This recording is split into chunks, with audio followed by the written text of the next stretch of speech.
आणि तुम्हाला सरकारकडून जबरदस्ती झाली तर आम्ही आहोत।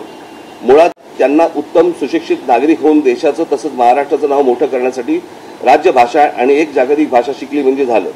अजून भाषांची आत्ता काय खरं गरज आहे, पण हे चाललंय राजकारण आपण समजून घेतलं पाहिजे।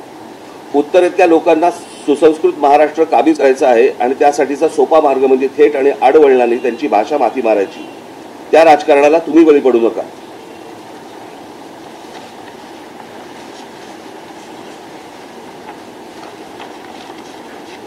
उद्या ती मुलं मोठी झाल्यावरती त्यांच्या गरजेनुसार त्यांना हवी ती भाषा ते शिकू शकतात, पण आत्तापासूनच हे ओझे त्यांच्यावरती कशाला? तुम्ही ठाम राहिलात आणि सरकारचे मनसुबे उधळून लावलेत तर आम्ही तुमच्या पाठीशी पहाडासारखे उभे राहू। पण तुम्ही स्वेच्छेने सरकारच्या छुप्या हेतूंना मदत करून महाराष्ट्रातील विद्यार्थ्यांवरती भाषेचं ओझं लादणार असाल आणि अशी भाषा लादणार असाल जी शिकली काय आणि नाही शिकली काय फरक पडत नाही, तर मात्र माझे महाराष्ट्र सैनिक तुमच्याकडे चर्चेला येतील। या विषयात जसा आम्ही तुमच्याशी संवाद साधतोय तसंच एक पत्र आम्ही सरकारला पण पाठवलं आहे। ही भाषेच्या एकूणच तिसऱ्या भाषा शिकवली जाणार नाही याचा लेखी आदेश हवा असं आम्ही सरकारला ठासून सांगितलं आहे।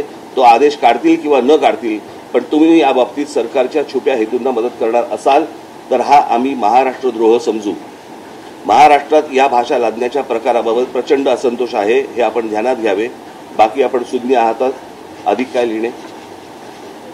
हे माझं तिसरं पत्र आज जाणार आहे। मुळात मला सरकारचं हे काय धोरण आहे आणि कशासाठीचं आहे, कारण केंद्रीय शैक्षणिक धोरणामध्ये असली कुठची गोष्ट दिलेली नाही आणि त्याच्यामध्ये दिलंय की राज्य सरकारने या गोष्टींचा निर्णय घ्यावा तिकडची संस्कृती पाहून, तिकडच्या गोष्टी पाहून।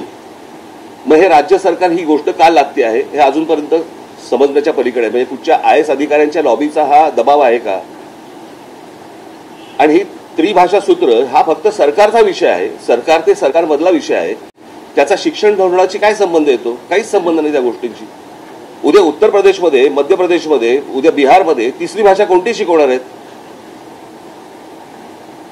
मग या बाकीच्या राज्यांमध्ये हे काय होतंय? त्यातली अजून एक सगळ्यात महत्वाची गोष्ट म्हणजे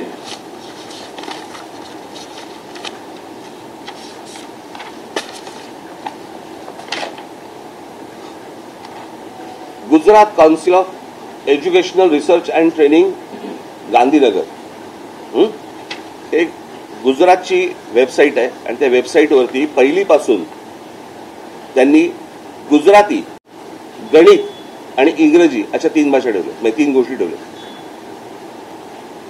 मग जर गुजरातमध्ये पण नाहीये तर तुम्ही महाराष्ट्रात का लागतात?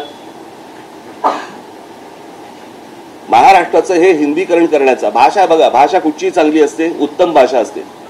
एक भाषा घडवण्यासाठी, उभी करण्यासाठी कित्येक पिढ्या खर्ची